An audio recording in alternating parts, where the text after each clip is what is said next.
It's a bit racist, I think. Well, I don't think it's racist. But babe, did you hear what I said? The hottest I've ever been. Is that true? How do I find the right supplier for my products? When did shit go bad when we didn't follow our It insurance wasn't a address? swift email as such. Right. And then Swift, is that the right word? It is. Really?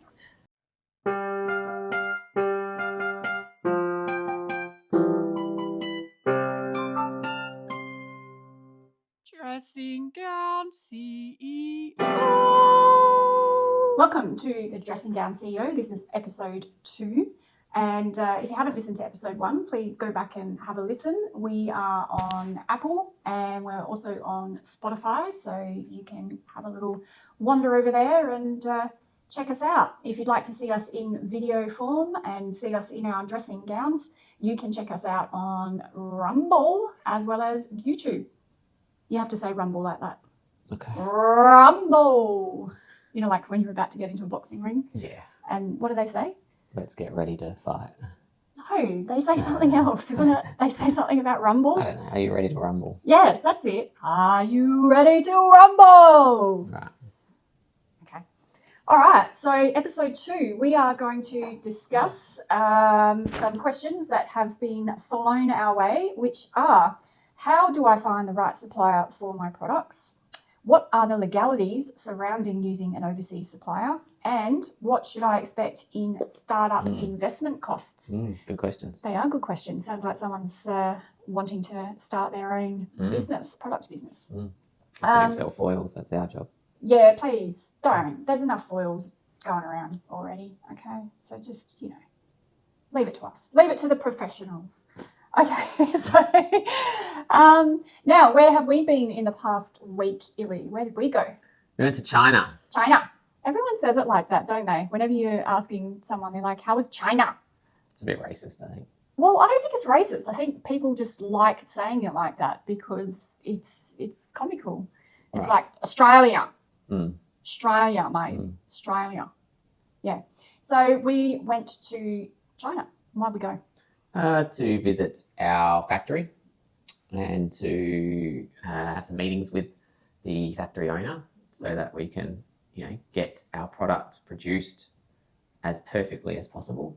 Yeah, so we wanted to find out how the QC is going, so that is quality control. We also wanted to negotiate a few things such as MOQs, pricing, things like that. So it was a successful trip. Yeah, it's worth going, and just to see the factory in action. It's very, efficiencies have massively increased from, say, 10 years ago when we started. Yeah, it's all 100%. very automated now. It's cool to see. Yeah, and it's really cool to see how well our manufacturer treats his workers as well, hey? Yeah, it has like full cafeteria, feeds 100 workers every day for lunch. He said he's the only foil factory in China that does that. Yeah. Not many factories do that, not like you see on TV, like Google, and go to Google headquarters and there's like cafeterias and pool tables and all that sort of stuff. Yeah. I don't think many factories in China, provide lunch and stuff for their staff. No, I don't think they do. Yeah. And I love like how, every room or production area that we went to had like a core value at the door as well. That was really cool. Similar to ours, Yeah. And he also gives them a 1.5 hour lunch break. Yeah, they work longer days though over there. Yeah, but I didn't think it was longer days because he said 8 till 6. Yeah, it's a 10-hour day. Yeah, but then they get a 1.5 hour lunch break. Yeah, but we work 9 till 5, so 2 hours less and a half an hour lunch break, right? Yeah. They work 2 hours more and an hour and a half. So they work an extra 2 hours. Right. And they basically work an extra hour a day. Yeah. It's not, which it isn't really that much. Like a lot of people, they have this impression that, in China, workers are treated really badly. Well, I'm sure they are at some places, just like in Australia, I suppose. Well, yeah, but I don't think it's all like that everywhere. No. I think it's improved a lot. And he was saying that he's even struggling to get workers there because they all want to work in Beijing in the big city. Yeah. Yeah. Yeah, true. Yeah. So, yeah, it was a great trip, good for, developing and improving the relationship with our manufacturer and also just checking out the culture. We went to the Great Wall. We also went to the Forbidden City. But guys, I would not recommend visiting China at this time of the year.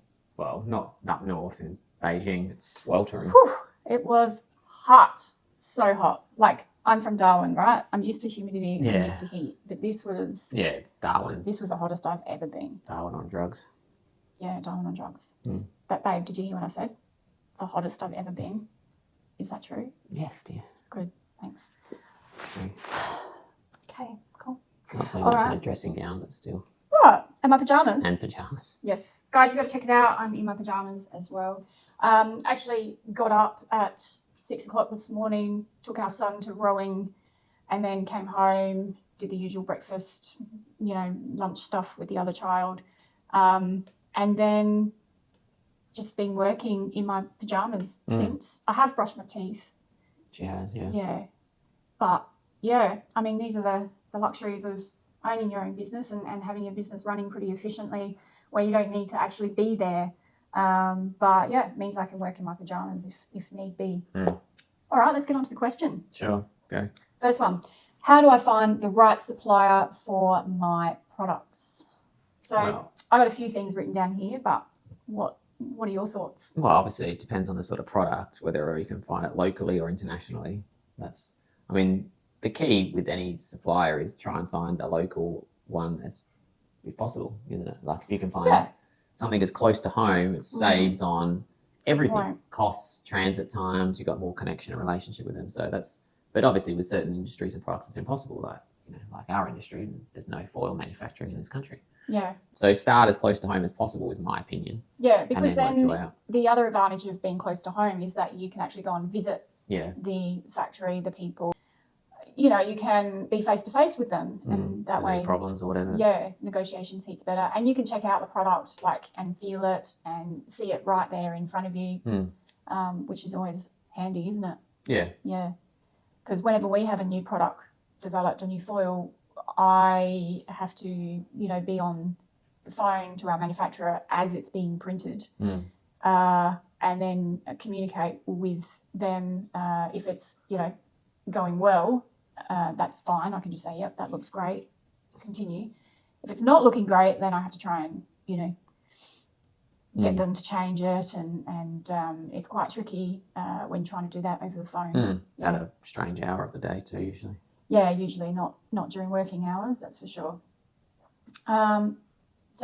So point number one, try and get it close. Yep, and then, love that.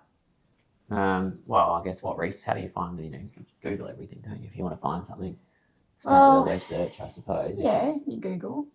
There are a few websites now that you can go to. Those aren't there? Alibaba. Yeah, Alibaba's one of the old ones. Been around for a long time. It's still good though for China, obviously. Yeah. Actually, no, not just for China. I think there's a few countries advertising there. India, Vietnam.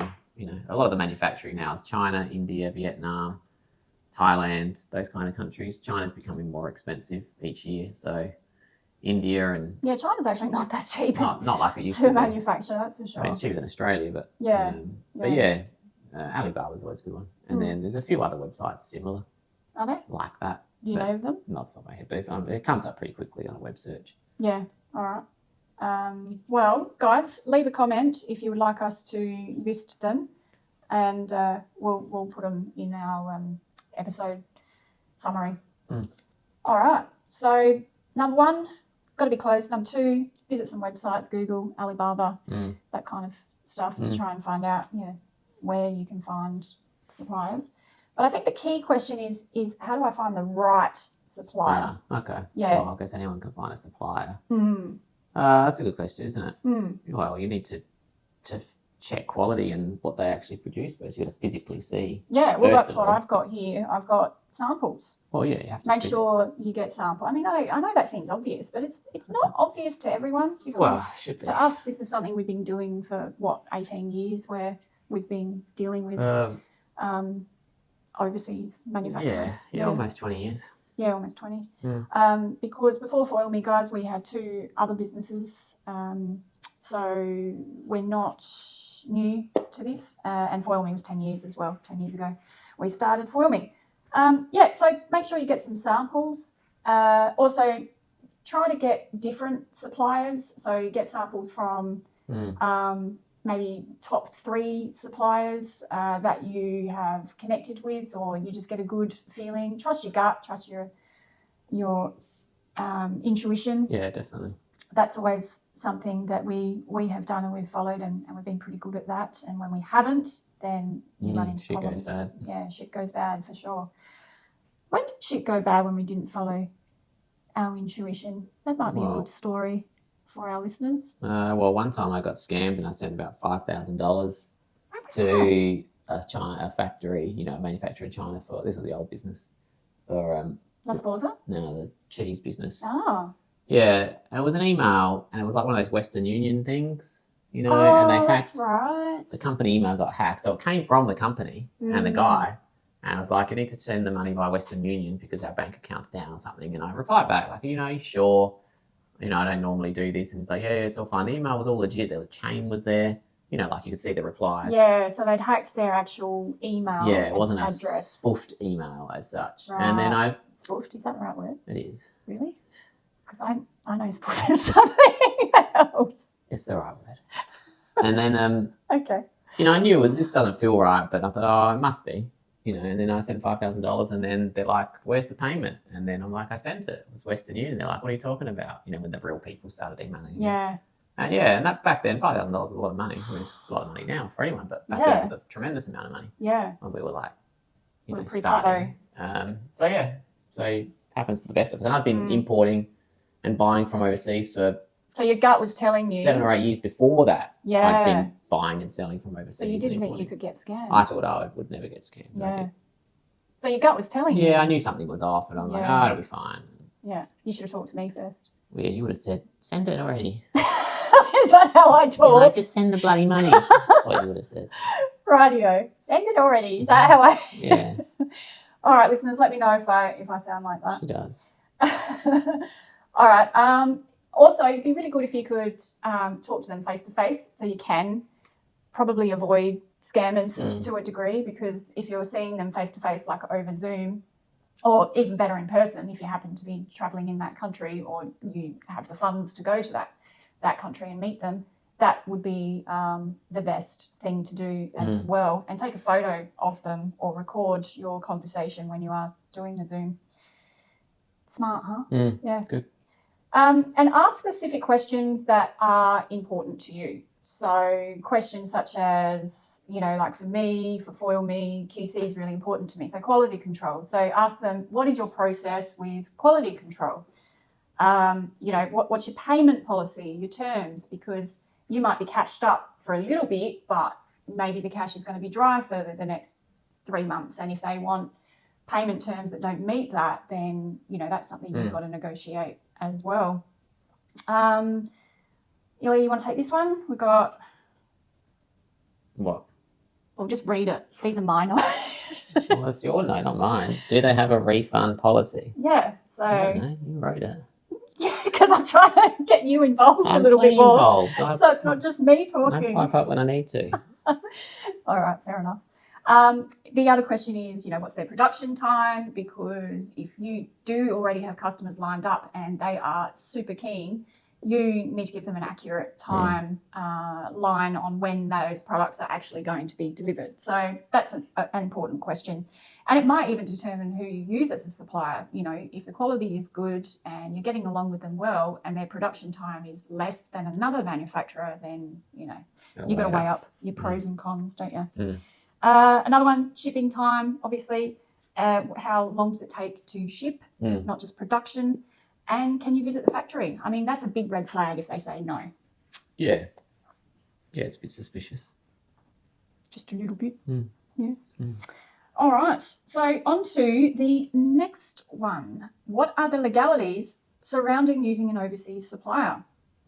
Well, that could be anything depending on the product, but most products in this country have very minimal legal requirements, Yeah, I mean, for foil, we don't really have many legalities. It's just customs every now and then might, want to search your... Oh, that happens with any product. But that happens with any product, you can yeah. get your container searched and held. Yeah. If you're wanting to, import sex toys or something like that. Okay. What? Are you thinking of starting a new business? Well, I mean, it might not be a bad thing to To try before you buy. try before you buy. Do we have to put explicit now on the No. on the description for the podcast? You know how it asks if it's explicit. Yeah, no, Because I we're think talking about sex toys. I don't think that's explicit. That's all right. I think the main legalities would be cosmetics and creams and things like that. Yeah. They've got to be passed through TGA and stuff. That would be the main ones, the big one. Yeah. So I don't think many other. Yeah, I mean, this question came from a hairdresser, so I'm assuming the product is probably hair related. Yeah. So yeah, there probably would be legalities in regards to chemicals. Yeah, I'd say so.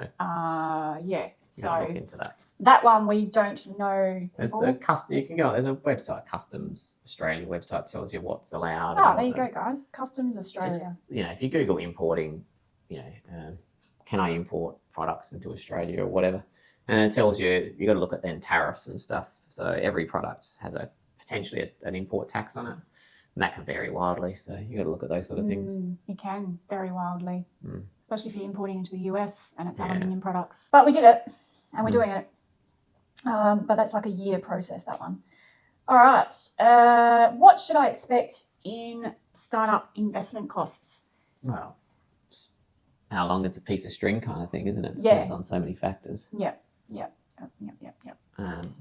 But obviously you need to buy samples first, and that can be pricey. Yep. And then you would never, like in all my businesses, I've never just ordered like every dollar's worth of stock that I could possibly buy, because you always want to start small and see if it test the idea and see if it sells and all that. So yeah, if you can, you can send out like an anonymous kind of survey to your desired audience, your target customers, and find out if it is a product that people would want to use. I know that can be a little bit risky because you haven't actually got it out yet, and it gives people the idea. But if you can do it in a way that doesn't really give away the idea, that would be really good. I mean, you could even do like a Instagram story questions poll. Yeah, if you've got a reasonable following. Yeah, if you've got a reasonable following, that's true. Well, my advice would be try and do it as absolutely minimally and cheaply as possible. Like, I mean, that's pretty... Well, it's not obvious, because some people go, I'm going to buy a product to start a company, right? And they go, then they order $10,000 worth of product, and they get business cards made up, and they do this fancy website, and they do all this shit, and they haven't sold a single product yet. So my advice would be get a little bit of product as cheaply as humanly possible. Don't do any of the bullshit snazzy stuff. No. And just try and sell that product once or twice or a few times. So your object is to sell a product without spending any money. Yeah. That's my advice. So you could start on Marketplace. You don't need a website. You could start on Marketplace first. eBay, Marketplace, word of mouth, door knocking. Yep. Just do it as cheaply as humanly possible to see that it works, and then go and spend your money. Yeah. And on that, if you can negotiate with your supplier, to get, if you buy a certain amount for less cost, so if they have an MOQ where you can order, say, 50 as opposed to 1, then 50 will be cheaper than if you bought 1 to 10 to 20, that kind of thing. Does that make sense? Yeah, buy in bulk. Yeah, that's what I'm trying to say. Buy in bulk if you can. But don't buy too many items. You don't want a shed or a warehouse full of stuff. Exactly, yeah. Which we've had So I guess what we could do to help this person a little bit more is we could talk to them about what the investment costs would be in particular. So you would have shipping. Yeah, I mean, if we're assuming it comes from overseas, then shipping's a significant cost. Yeah, or it's shipping that you're shipping out as well. Well, yeah. So you got to factor that into the price, don't you? So shipping, getting the product to your home shop is the biggest expense probably. Yeah, and then storage. You got to think about where you are going to store it. Yeah. Next thing would be packaging. How are you going to package or send out your gorgeous product? Yeah. And how much are you willing to spend on packaging as well? If you're wanting your brand to be high-end luxury kind of feel, then you need to make sure that your packaging is high-end luxury feel as well. And even when you post it, you don't want to walk into a post office and just buy a post bag. Like you ideally want to send it in a nicer box or satchel, and it's all part of the experience. So you would also probably need to set up an account with. Yeah, I mean, once you're actually selling it, careers or. Yeah, you would definitely want to set up an account with someone. Yeah. Because the rates are significantly better. Yep, absolutely. And then I guess you've just got to look at, what it takes to actually, like, your operation costs as well. So electricity, rent, if you have any staff, if you're planning on having staff, how much are you going to pay them? You'll have to look into, what the wages are, not the minimum, because you want to keep them. So there's that side of things as well. But anyway, if any of the things that we have said today have brought on more questions, please, you can either DM me on the Dressing Gown CEO Instagram. You can also comment on Spotify or Apple. Also, leave us a review. Let us know what you're thinking in regards to our podcasts and what your reactions are to it. Only if it's a good review, though. Well, I was just going to say, we can always improve. I mean, that's how we improved our product. We got feedback. So well, that's right. Let us know. All right, well. That's it. Thanks, guys. This is the Dressing Gown CEO. As always, this is a meeting that Illy and I are having. So it's something that is secret, and keep it to yourself. Done. Done.